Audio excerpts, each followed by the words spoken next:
నమస్తే, నేను సిరి. మహారాష్ట్రలో అయితే బీజేపీ తన హవా కొనసాగిస్తున్న క్రమంలో ఇక్కడ తెలంగాణలో ఆ ప్రభావం పడుతుంది అని అనిపిస్తుంది. అలాగే ఇక్కడ బీఆర్ఎస్ ఏదైతే ఉందో పార్టీ, ఆ పార్టీ కూడా ఇవాళ రేపో ఇంకా బంద్ అయిపోతుంది అని చెప్పేసి కూడా కొన్ని వార్తలు వస్తున్నాయి. మరి ఏంటి మహారాష్ట్రలో బీజేపీ హవా కొనసాగుతుంటే తెలంగాణలో బీఆర్ఎస్లో పార్టీలో ఎందుకు ప్రకంపనలు వస్తున్నాయని ఈ అంశం మీద మనకి వివరించడానికి మనతో పాటు ఉన్నారు ప్రముఖ సీనియర్ జర్నలిస్ట్ డివిఎస్ గారు. నమస్కారం సార్. నమస్తే సార్, ఇప్పుడు చూస్తుంటే మహారాష్ట్రలో అయితే మన బీజేపీ కూటమి హవా కొనసాగుతుంది. అయితే ఆ ఎఫెక్ట్ ఏదైతే ఉందో ఇక్కడ తెలంగాణలో బీఆర్ఎస్ పార్టీ మీద పడుతుంది. ఇంకా రేపు మాపో బీఆర్ఎస్ ఇంకా అంతే, ఇంకా దుకాణం మూసేస్తుంది అన్నట్టు కూడా కొన్ని వార్తలు వస్తున్నాయి. ఇందులో ఎంతవరకు వాస్తవం ఉందంటారు?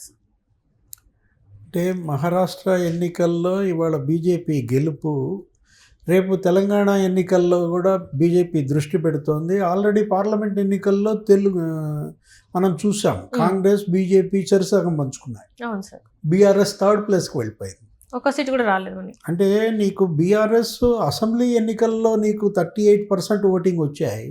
అదే పార్లమెంట్కి వచ్చేసరికి నీకు 18%కి పడిపోయింది, 20%. సరే, కేసీఆర్ గారు ఇంకా అసలు బయటికే రాని పరిస్థితి. అటు హరీష్ రావు, ఇటు కేటీఆర్ లాక్కొస్తున్నారు.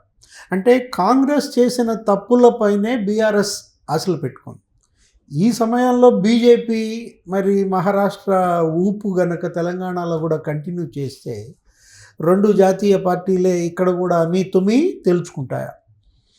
ఎందుకంటే మనం చూసాం, ఏది అటు హర్యానా, జమ్మూ కాశ్మీర్ మొన్న జరిగిన రెండు రాష్ట్రాల ఎన్నికలు, ఇవాళ మరి ఈ రెండు రాష్ట్రాల ఎన్నికల ఫలితాలు, ఏది అటు జార్ఖండ్ కావచ్చు, ఇటు మహారాష్ట్ర కావచ్చు, హోరాహోరీగా అటు కాంగ్రెస్ అలయన్స్ వర్సెస్ బీజేపీ అలయన్స్గానే నీకు నడుస్తున్న నేపథ్యంలో తెలంగాణ కూడా రేపు రాబోయే ముఖ చిత్రం కాంగ్రెస్ బీజేపీ తుమియా. అంటే అసలు మహారాష్ట్రలో పార్టీ పెట్టానన్నాడు బీఆర్ఎస్. అసలు టీఆర్ఎస్ని వదిలేసి బీఆర్ఎస్ చేసి ఆయన ఏంటి, మొన్న కూడా అనేక మంది ప్రశ్న అదే, కేసీఆర్ ఎందుకు పోటీ చేయలేదు అక్కడ? ఇప్పుడు మజ్లిస్ పోటీ చేసింది, అసదుద్దీన్ ఓవైసీ పార్టీ అన్ని చోట్ల పోటీ చేస్తోంది. మరి మీరు అక్కడి నుంచి మనుషులను తీసుకొచ్చి, నాయకులను తీసుకొచ్చి కండవాలు కప్పటం, గులాబీ కండవాలు, అసలు ఈయనే షోలాపూర్ వెళ్ళడం, ఎవరు కేసీఆర్. అసలు మహారాష్ట్ర ఇప్పుడు అసలు అంటే ఒకటి ఉటికెక్కలేనమ్మా స్వర్గానికి ఎక్కింది అన్నట్టుగా నేల విడిచి సాము చేశారు కేసీఆర్.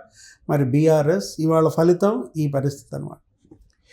కాంగ్రెస్ రేవంత్ రెడ్డి చేసిన తప్పులతో బలపడాలి అనుకుంటున్నారు తప్ప పోయిన మైలేజీ తెచ్చుకునే దిశగా వాళ్ళ ప్రయత్నాలు లేవు. ఇప్పుడు మొన్న హైడ్రా కూల్చివేతలు ఏదో అక్కడ ఆ కూల్చివేతల బాధితుల దగ్గరికి వెళ్ళి అక్కడేదో కొంత నిలదొక్కునే ప్రయత్నం, లేకపోతే మూసి ఆ పరివాహ ప్రాంత ప్రజల దగ్గర నిలదొక్కునే ప్రయత్నం లేదు. మొన్న మనం చూసాం, ఏది కొడంగల్లో ఆ ఫార్మా ఇండస్ట్రీ, అక్కడ కూడా గిరిజనులు కొంతమంది పైన కేసులు, కలెక్టరు వాళ్ళపైన దాడి. రేవంత్ రెడ్డి తమ్ముడు ఆయన్ని ఏదో విమర్శించడం ద్వారా, అవినీతి కుంభకోణాలు అంటగట్టడం ద్వారా మళ్ళా కాంగ్రెస్ మీద వేసే ప్రయత్నం బీఆర్ఎస్ చేస్తోంది. కానీ అది రేపొద్దున బీజేపీ లాభపడే అవకాశం ఉంది. ఇప్పుడు ఈరోజు బీఆర్ఎస్, హరీష్ రావు, కేటీఆర్, రేవంత్ ప్రభుత్వాన్ని చేస్తున్న విమర్శలన్నీ రేపు బీజేపీకి అవి మైలేజీ ఇచ్చే అవకాశం కూడా ఉంటుంది. ఎందుకంటే తెలంగాణ ప్రజల ఆలోచన ధోరణి ఎలా మారుతోంది. తెలంగాణ తెచ్చాను, పుల్నోట్లో తలపెట్టాను అన్నటువంటి ఆయనకి 10 ఏళ్ళు అవకాశం ఇచ్చారు. తెలంగాణ ఇచ్చాము, అమ్మ సోనియా గాంధీయే తెలంగాణ ఇచ్చింది, ఆమెకు అన్యాయం చేస్తారా, ఇట్లా సింపతి గెయిన్ చేయడం వల్ల ఆ జోడో యాత్ర రాహుల్ గాంధీ కనెక్ట్ అవ్వడము, పాదయాత్ర తెలంగాణలో మొత్తానికి రేవంత్ రెడ్డి ప్రభుత్వం ముఖ్యమంత్రి అయ్యాడు. అంటే 5 ఏళ్ళు కాంగ్రెస్ను చూసాం, 10 ఏళ్ళు బీఆర్ఎస్ని చూసాం, చూద్దాం 5 ఏళ్ళు బీజేపీని అనే ఆలోచన కూడా తెలంగాణ ప్రజలు రేపు భవిష్యత్తులో చేసే అవకాశాలు ఉన్నాయి. ఇప్పుడు ఇవాళ అందుకే ఇద్దరికి మోడీ కూడా కేంద్ర మంత్రి పదవులు ఇచ్చారు. ఏది, అటు కిషన్ రెడ్డి, ఇటు బండి సంజయ్. గతంలో బండి సంజయ్ బీజేపీ అధ్యక్షుడిగా తొలగించడం వల్ల బీజేపీ నష్టపోయిందని ప్రచారం మనం చూసాం. కవితను అరెస్ట్ చేస్తామన్నారు, చేయలేదు అనడం వల్ల నీకు బీజేపీ ఏమైంది, అసెంబ్లీ ఎన్నికల్లో 8 స్థానాలకే పరిమితమైంది. తప్పు తెలుసుకున్నారు, కవితను అరెస్ట్ చేశారు, వెంటనే నీకు బండి సంజయ్ కేంద్ర మంత్రి పదవి ఇచ్చారు, 8 అసెంబ్లీ సీట్ల నుంచి 8 పార్లమెంట్ సీట్లు కొట్టారు.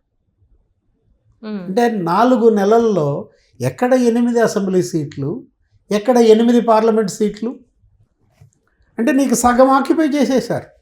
తెలంగాణలో సగం బీజేపీ వచ్చేసిన పరిస్థితుల్లో కిషన్ రెడ్డి కూడా అన్నాడు కదా, బండి సంజయ్ అదే అంటున్నాడు కదా, 8 పార్లమెంటే ఇక్కడతో ఆగేది కాదు, 80 అసెంబ్లీ కొడతామన్నారు.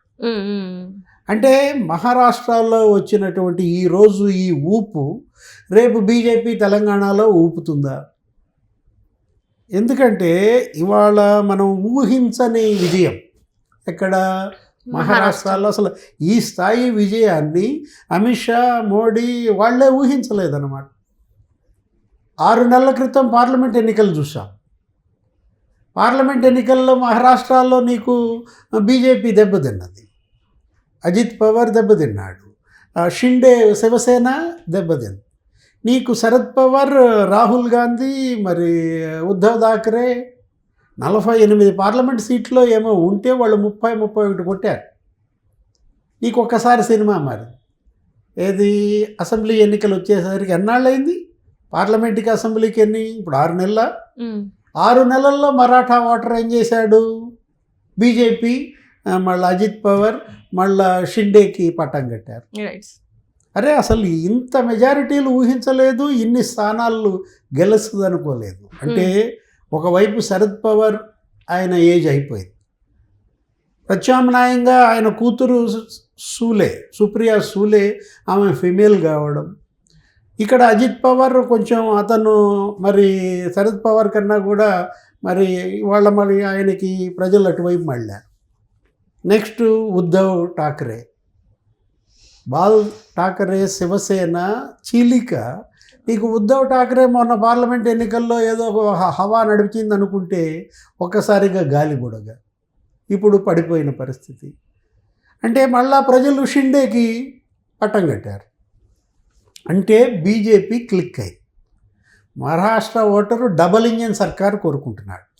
ఏంటి, ఆంధ్రప్రదేశ్లో డబల్ ఇంజన్ సర్కార్, ఇటు చంద్రబాబు, పవన్ కళ్యాణ్, బీజేపీ, నీకు ఇక్కడ కూటమి ప్రభుత్వం, అక్కడ కేంద్రంలో మరి కూటమి ప్రభుత్వం. నీకు ఏం జరుగుతోంది, అటు పైన నరేంద్ర మోడీ, ఇక్కడ చంద్రబాబు, ఇవాళ ఆంధ్రప్రదేశ్ మీద నిధుల వర్షం కురుస్తుంది. అసలు 1 కాదు 2 కాదు, అసలు ఈ 5 ఏళ్లలో ఆంధ్రప్రదేశ్కి మరి ఎన్ని నిధులు వస్తాయో ఊహాతీతంగా. ఎందుకంటే తొలి ఏడాదే నీకు ఫస్ట్ బడ్జెట్లోనే నీకు 60-70 వేల కోట్లు, అటు రాజధాని అమరావతికి 15,000 కోట్లు ఇచ్చారు, పోలవరానికి ఒక 12,500 కోట్లు ఇచ్చారు. రేపొద్దున ప్రధాని మోడీ పూడిమడకలో ఏదో శంకుస్థాపన పూజ అంటున్నారు, ఏంటది, గ్రీన్ హైడ్రోజన్ ప్లాంట్, అక్కడ నీకు 65,000 కోట్ల పెట్టుబడులు అంటున్నారు. అంటే ఒక ఎన్టీపీసీఏ నీకు 1,80,000 కోట్ల పెట్టుబడులు నీకు ఆంధ్రప్రదేశ్లో పెడుతోందని. దగ్గర ఈ 6 నెలల్లోనే మరి చంద్రబాబు ప్రభుత్వం 6 లక్షల కోట్ల పెట్టుబడుల ప్రతిపాదనలు చేసుకుంటూ, ఇప్పుడు రేపు మరి మహారాష్ట్ర ఓటర్ ఏ విధంగా అయితే డబల్ ఇంజన్ సర్కార్ అనుకున్నాడో, ఏది కేంద్రంలో ఎన్డీఏ, ఇప్పుడు మహారాష్ట్ర అక్కడ కూడా మహాయుతి, అది కూడా ఎన్డీఏ కిందకే వస్తుంది. అట్లా రేపు తెలంగాణ ఓటర్ కూడా కేంద్రంలో ఎన్డీఏ, తెలంగాణలో కూడా ఎన్డీఏ అనుకున్నాడు అనుకో. అంటే రేవంత్ రెడ్డిని 5 ఏళ్ళు చూసాం కాబట్టి బీజేపీని చూద్దాం, బీజేపీ కూడా ఇచ్చింది కదా. అంటే మరి ఆ రోజు సుష్మా స్వరాజ్ అదే అంది కదా, నీకు గుర్తుంది కదా, సోనియా అమ్మే కాదు ఆమెను అమ్మంటున్నారు, ఆమె ఒకటే ఇవ్వలేదు తెలంగాణ, నేను చిన్నమ్మని నేను కూడా అని సుష్మా స్వరాజ్, బీజేపీ కూడా మీకు మద్దతు ఇచ్చింది తెలంగాణ ఏర్పాట్లు అన్న దాంట్లో. రేపు రాబోయే తెలంగాణ ఎన్నికల్లో బీజేపీ అదే చెప్పదు. ఏమని, తెచ్చిన కేసీఆర్ని 10 ఏళ్ళు చేశారు, ఇచ్చిన సోనియమ్మని 5 ఏళ్ళు ఉంచారు, మరి చిన్నమ్మగా మరి బీజేపీ వంతు ఇవ్వాలి కదా. టెంప్ట్ అవుతావా అవ్వవా? ఒక ఛాన్స్ ఇద్దాం అనుకుంటా. తెలంగాణ ఓటర్ టెంప్ట్ అవుతాడా అవడా? టెంప్ట్ అయ్యాడంటే తెలంగాణలో బీజేపీ సీఎంని చూస్తావు. Right thank you so much.